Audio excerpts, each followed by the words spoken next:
Welcome to the Sound of Movement podcast. Today we've got a wonderful show talking to you all about home workouts. This is something that a lot of people around the world have had to get used to since 2020. And if you get it right, you can get better results than other people are getting in the gym. It's time to rock. If you're new to the tribe, Rich is behind the mix. Will is across the table from me, and my name is Rad Burmeister. We are Unity Gym, experts at turning driven people into athletes. This episode is brought to you by the Unified Movement System, the only online program effectively balancing strength, flexibility, and fitness so that you can unleash your inner athlete. You can get daily coaching by us, plus our epic UMS, Unified Movement System program to create your ideal body and optimized performance. As a valued listener, you can use the link in the description to get your first month free, plus a sweet deal if you decide to stay on with us. Also, I'm really proud to announce that we have an epic 72-hour flash sale starting today. We've actually just launched our phase 7 of our home workouts program. That's going to be starting on Monday, where you can join in with me at 7:30 a.m. every day Sydney time and get a kick-ass workout for strength, flexibility, and fitness all in an hour. But those are follow-along workouts. If you want to know how to do it, if you want to get the coaching so that you understand how to progress and regress the movements and do them properly for best results, you will need to grab that program. The other option is it's included for free as part of your subscription to the UMS. So you can you can just subscribe and get it as part of the UMS coaching along with our gym programs as well. Now, before we get started, warm welcome if you're on the live stream on YouTube. Leave a comment and we'll send you some love. Remember that anyone can interact with us. And lastly, shout out to everyone listening to the replay. Now, as I said before, joining us today is Will Purcell. How are you today, Will? I'm very good, thank you, Rad. Thank you for having me. It is a pleasure. It is. Yanni's actually at the doctor today. He's had an issue with his eye where his son scratched his eyeball a year or so ago, and he's had some issues with it, and he's had to go back and forth to the doctors kind of every month to get like a prescription contact lens put on it that helps it to heal and avoids laser eye surgery. And unfortunately, that is now not considered a, an essential service. And we're only allowed to go to doctors and hospitals for essential services with this COVID scenario in Sydney. So he has to go to a medical centre and be shown by a doctor how to do it himself. And he's a bit nervous about that because up until now, he gets these medical contact lenses put in by a doctor every month. So anyway, that's why Yanni's not here. But he said he's only across the road. He's at the medical centre across the road, and I saw him waiting outside when I got here before. Hopefully, he's going to make it back halfway through the show or so we'll see. I've had a grain of sand in my eye like most people have. I assume his is like a beach, and I can only imagine how painful and that much piss you off. Yeah, horrible thing, huh? Are you, does the stream look really rubbish? Oh no, for some reason I had it auto-selected onto 144p. I was like, wow, that's really bad quality today. Ew. So, sing out if you're watching live on YouTube. Say g'day. Let me know that you're watching, and we can send you some love. Today we're going to talk about the last 5 points of our at-home workouts blueprint. So these are the 10 breakthroughs that Yanni and I brainstormed that we could give to people as a free download for so that you can learn some of the insights into how we get such great results with our UMS home workouts. And the first point that we're going to talk about today is super compensation. Now, super compensation is a concept.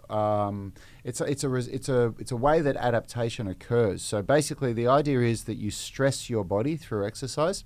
So you go to the gym, you lift weights, you put your muscles under stress, and then your body adapts to that stress. Now, at the height of that adaptation is supercompensation. So if you get it right, you will achieve supercompensation. And the way it works is basically supercompensation, the way that I've seen it drawn is they usually draw it on a 4-week graph.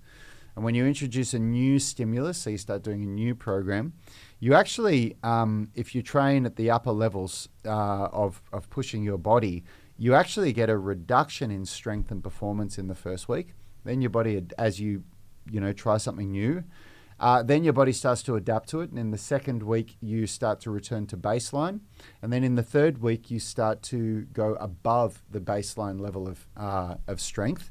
And then you start to plateau after that, which is why you need to continue doing these new program phases. Now, the way that supercompensation really occurs is it occurs during recovery. So, you go to the gym, you put your body under this stress, and then when you recover, you go through the supercompensation effect. And that's why we do deload weeks, which is what we're just finishing now. And we've had a lot of people around the world telling us how much they've been enjoying that deload week, haven't they, Will? Yeah, absolutely. I'm following the same program as you guys, or same cycle as you guys, and I'm deloading as well. And I've been really bad this week. I've only trained twice. Yep. But I also have a bit of a shorter deload. I'm meant to train a bit harder at the start. I take a couple of days off, same as Yani's style. But one of the biggest comments we've had coming into this, now that everyone at home has gotten into the same cycle and the same routine as we have, because we're about 9 weeks into this lockdown, they've all really loved this deload. And that's what they were saying in their comments at the start of the week, and now they're all saying how fit and fresh they feel and how much they're looking forward to next week and the relearn week. Yeah, that's right. And that's what supercompensation will do for you. You'll when you achieve supercompensation properly, you get stronger, and you get noticeably stronger. It's or more flexible, or fitter, whatever it is that whatever the stress that you've put on the body, your body will adapt to it. And I think the last thing that I really want to say about supercompensation is that where people really misunderstand it is that it occurs when you're recovering. It doesn't occur when you're going to the gym. So the takeaway from this is my takeaway. Go to the gym, do your work, and then, the reason why you lift weights is to get an adaptation. That you may not understand that, but that's why you're lifting weights. You're lifting weights to get an adaptation. Now, the adaptation that you might be aiming for is to hypertrophy your muscle. The adaptation you might be aiming for is to build strength. There's lots of different adaptations you might be aiming for, but that's what you're trying to do. That's why you lift weights. But the supercompensation adaptation, the one that really increases your strength and takes you above your baseline, that occurs during recovery at its best. And a lot of people mess this up. Here's my point. A lot of people go to the gym, they try to get that adaptation, they start to feel themselves getting weaker, and they think, I need to push harder. When you feel that, and this would usually happen after the 2 to 3 mark of being consistent and, training 3, 4, 5 days a week, but consistently, when you feel that you have gotten weaker, you're actually in a state of what's called overreaching. It's not overtraining. Overtraining's way further down the road. You're in a state of overreaching, and when you're in that state, if you deload by reducing the volume down to 40% for 5 days, you'll supercompensate, and that's when the magic happens. Oh yeah. Oh yeah. Yeah, absolutely. The only training I have done this week was a bit of handstand work, and I, of course, then pulled out some of the best handstands I've done over the last 4 weeks, just because my muscles are feeling so much stronger, and they've adapted so much more that I can stay up there and focus a lot more on the skill. So the strength has come a long way. Yeah. Yep, I'm just responding to Jared. Thanks, Jared, for chiming in, brother. So anybody else, if you're on the live stream, let us know. We'll give you a little shout out. Diane Norbury's here saying, I relish being able to listen live on my day off and lap up the content. It's always interesting, and I usually learn something new that I can put into practice. Thanks so much, Diane. And it's really nice to hear that you've got a positive spin on the lockdown. Yeah, look, you know what? It takes us a hell of a lot of times to hear the same information before it becomes ingrained in our brain. So you may be thinking to yourself, oh, I've heard this before. Well, ask yourself how the results are going. Like, look at the results. If the results are producing themselves, then, yeah, walk away, tune out. But if you're still not getting the results that you want, maybe you need to hear it another 99 times before it sinks in. A good metaphor always helps. Imagine getting stronger is like watering a plant. The plant isn't growing the second you give it water. You got to let it go. If you keep watering it, you're just going to flood it. It's going to end up withering away and drowning and dying. So you've got to give it time. Strength training is not like studying, where you're literally taking in this knowledge at the same time, it's like trying to water your plants. And that's probably pretty worrying considering how many of my friends can kill their house plants when they get them back from Bunnings. So, all right, the next point that we want to talk about for getting better results with home workouts than what your buddies are getting in the gym is progressive overload. So progressive overload is gain-making and plateau-breaking injury-free training. So what does it mean?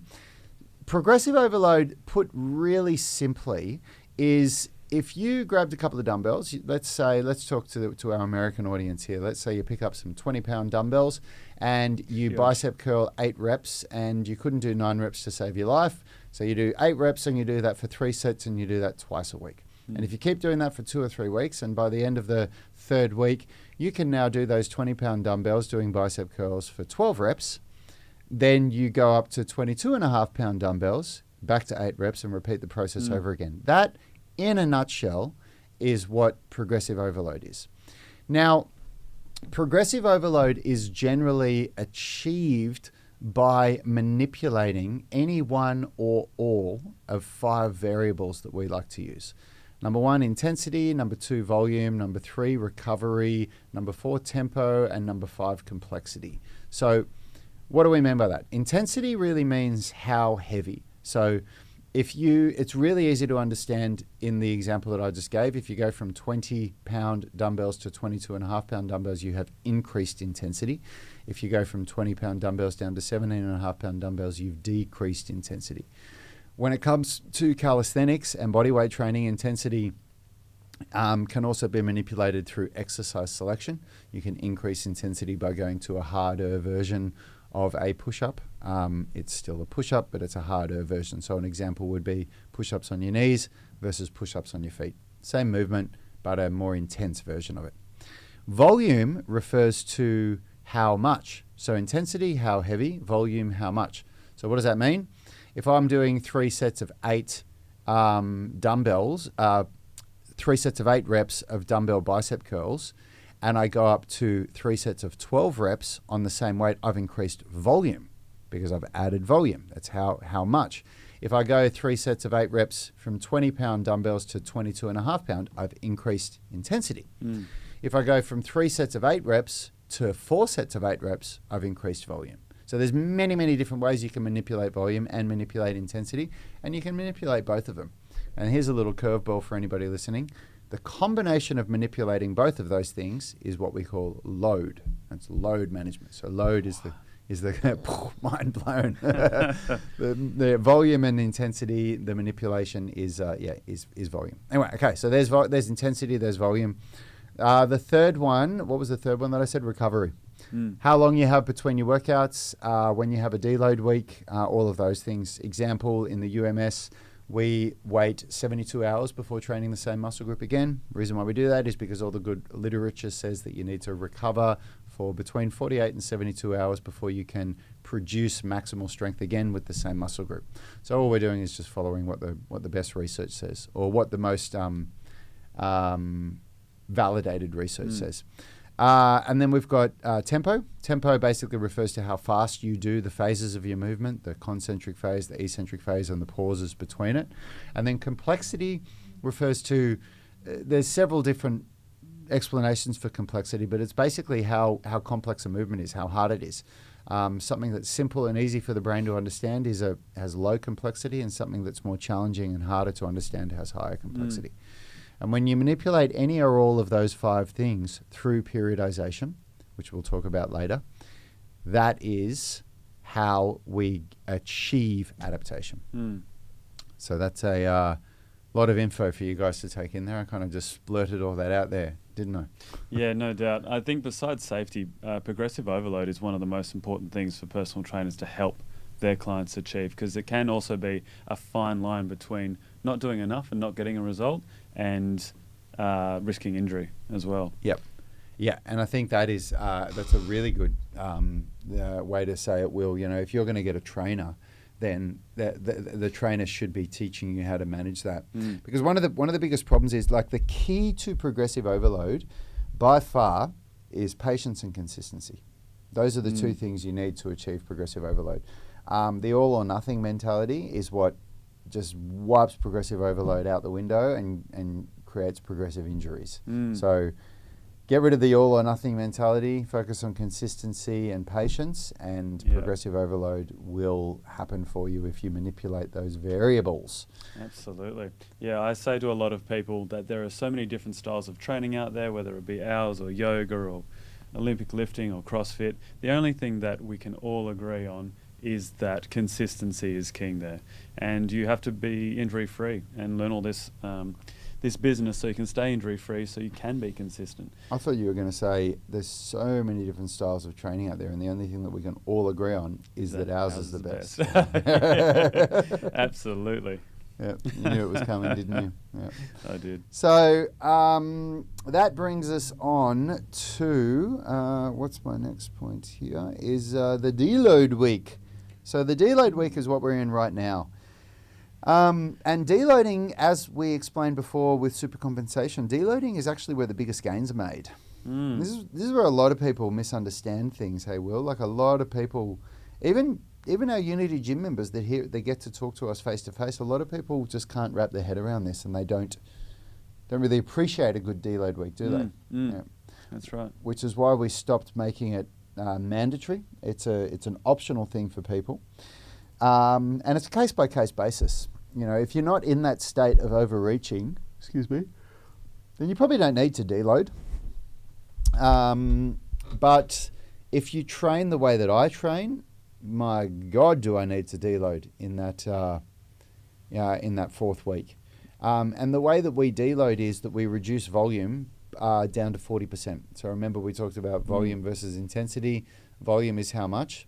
So the easiest way to do that is instead of doing 5 sets of your primary lift, you do 2 sets. But we still aim for increases in intensity. So if we can still add weight to our lifts, then, we're okay. So it's something that a lot of people don't understand. A lot of people don't validate it and give it what it really needs.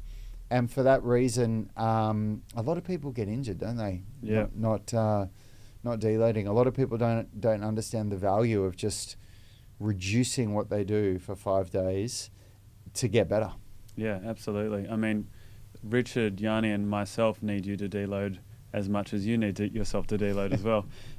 It does take a big toll on Rad, especially when you're backing up with those workouts with the online filming as well.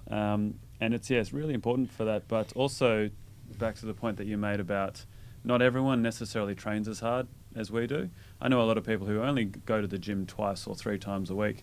So if they probably don't need to deload every 4th week or 6th week, or sometimes not at all. And especially for a lot of older clients that I've had in the past at Fitness First and at Vision, they would end up going away or getting called away for a work trip or something, and then there's that gone. But if you are training as much as Rad might be, that deload week is probably the most important week of that entire cycle. Yeah. And it's something that if you get it right, meaning if you plan properly and you're consistent with your training, you actually really look forward to it. I think it's it comes either misinformation or just inexperience. People that think, no, I don't want to deload. When I come to the gym, I push hard and I push myself. And I think the all or nothing sort of go hard or go home mentality is something that really needs to be addressed in the gym in general.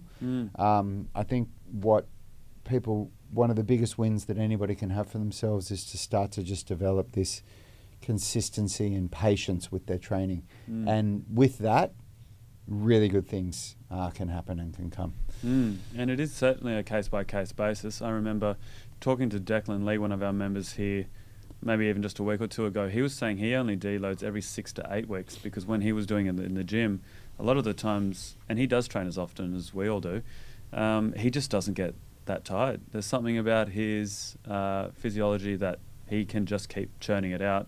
But then I remember some of our strongest members like MJ and Mark were training, and we were in week 2 of or 2.5 of a cycle once, and they're like, I'm flogged. I need to deload. Yep. So it can come in at unexpected times as well. You've got to listen to your body. Yeah, absolutely. Yeah, we talk about unplanned deload weeks, and where it's not every fourth week. It's just an unplanned time, and there's a lot of value in that as well. So that moves us on to point number 9, which is the one thing that your at-home workout does that gyms can't. Now, this is a funny one, because what I'm talking about here is the one thing that your at-home workout does that gyms can't is it removes you from an environment of peer pressure.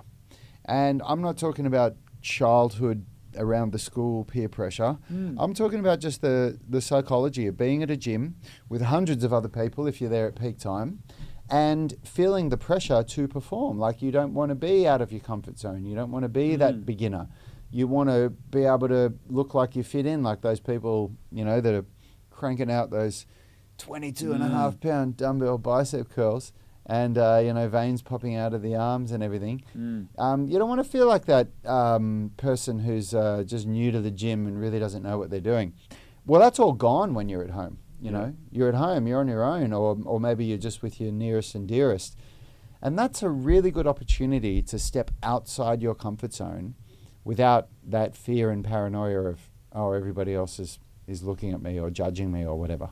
Yeah, it's like the adductor machine at the big Globo gyms, where the rule is don't make eye contact with anyone while they're doing that exercise. Yep. At home, you're free of all of that, and you can actually get into it and concentrate. Yeah, make eye contact with anyone when you're doing your adductor workout. But so, what do we mean by complex movements, and what? Why would you want to do them? Well, complex movements are things that require a lot of thought and coordination and skill to be able to perform properly. And the greatest opportunity for brain development happens when you're learning a new complex movement, when we're talking about movement-wise. Now, you might be thinking, well, I don't give a crap about brain development when I go to the gym. That may be so, but considering how rife Alzheimer's is in the elderly, and we've got a member who's dealing with it with his parents, and he tells me how hard it is. And if you were dealing with Alzheimer's, I think you'd think very differently about it. And one of the best ways to prevent Alzheimer's has been proven to be complex movement. It stimulates brain growth like very little else will. So we do, for example, in our at-home workouts phase 4, we do animal flow movement patterns. They are, we do basic ones that are designed for people that haven't done it before, but they are really complex movement patterns. There's a lot of thinking that goes on. Does my left foot go here? Does my right leg go there? And, when you break through that, the neurons that have been made in the brain, the new pathways, are very functional and very healthy. Yeah, my father actually had Alzheimer's when I was much younger. And, when you see that and you're trying to deal with someone that has Alzheimer's or some form of dementia or Parkinson's, you can see how important it is to be able to control your body and control your limbs, and to be able to form those new neural pathways can be really important, and it lights the brain up. I've done a little bit of animal flow myself in the past. Back to our previous point, I look like a dickhead in the gym, but I'm a redhead, so I'm kind of used to popping a bit of slack like that, so I didn't care what anyone else did. But my skill level through animal flow over the first 3 months went through the roof, to the point where people stopped teasing me and they started asking me about it. And, what are you doing this one for? Why are you doing that one? Your mobility's gotten a lot better.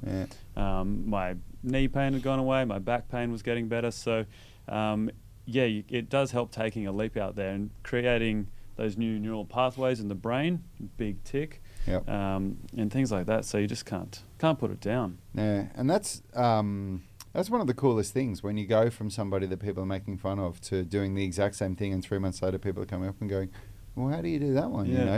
It's an amazing feeling, and it's an empowering feeling, but it's something that very few people are willing to push themselves through, because the fear of social judgment or social shame or whatever is very real. We're hardwired to protect our egos for good reasons. So this is a really good opportunity when you're training at home. You have that opportunity to just go, well, stuff it. Nobody's watching me. I'm going for it. In And fact, I challenge you, make yourself look as much like a dickhead as possible. Give it a crack. Film it and put it up for us so we can all judge you. Yeah. Put it in our groups. And the last point for today is the biggest mistake people make when training at home. And this is all about training versus entertaining. Too many people throw the programming principles that we've just spoken about out the window when they put together a home workout. And they basically just try to put together something that entertains them. And you see it all across these fitness professionals' pages. People that are really fit, that are really strong, that should know better, but they're putting these workouts together that are really designed to entertain people. The level of complexity in the movements is often very high. They're doing these like burpee, lunge, side step, 360 twist, like it's just this combination of exercises it's like something that's just been made up because it's different. And I get that it gets the clicks and it gets the views, but I guarantee you that nobody with a really impressive physique is training like that. That's not how people that have an impressive physique train. They do the basics and they do this and that. So when home workouts get thrown together and it throws out these basic training principles, that is the biggest mistake people make. Yeah, I've seen so many Instagram influencers and personal trainers kind of do a whole bunch of burpees with a twist and a 360 reach around, and they're absolutely sweating their ass off, and they're like, get ripped and jacked, and you look at them and they're like, they're ripped and jacked, but they've got quads that they'd have to walk around. They didn't get those quads by doing that's right, doing these jump squats. They got in the gym, and one of the things I connected with a lot when I started at Unity as a member was getting strong under the bar and doing all those basic movement patterns like squats and deadlifts and shoulder press, and you take that strength and you almost take that physique into all these funky at-home workouts. And that's why those Instagram guys look so good doing it, because they did all this other training well before that. That's right. And that's what created that impressive physique that we're all looking at thinking, wow, check that out. Yeah. All right, tribe. Well, I hope you got something out of that.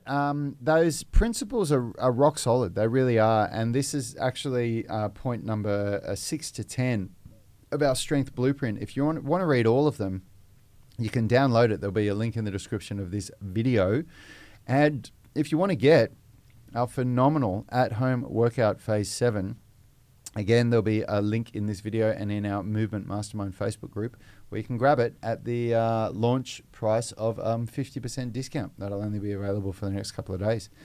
Thanks so much for tuning in, everyone. And we will... Thanks, Nick. Nick Blair has said good discussion. Thanks. Really appreciate that. I hope you guys got something out of it. Look, I'm telling you, we put a lot of thought into these blueprints and what goes into these shows. And these principles are...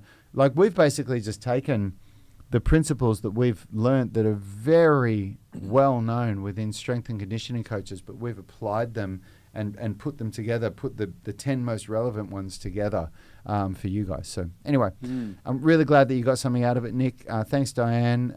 Thanks, Jared. Yep, Jared. And we'll see you guys next week. And thanks, Will, for coming on the show. No worries. This was good fun. Thanks, tribe. Health is about performance, not just body image. You better be willing to accept what you're going to have to do to get there. We'll start focusing on movement goals, strength goals, flexibility goals. When you nail that skill, that's there forever. The body image goal doesn't get you that It's far. the consistency and frequency that's going to get you there. It's not the intensity. There's no shortcuts to mastery and movement. Destination doesn't change overnight, but your direction will. The gym is not the place to beat up the body that you hate. It's the place to build the body that you love. We are the gym that teaches people how to move instead of just exercise, because we believe that health is about performance, not just body image.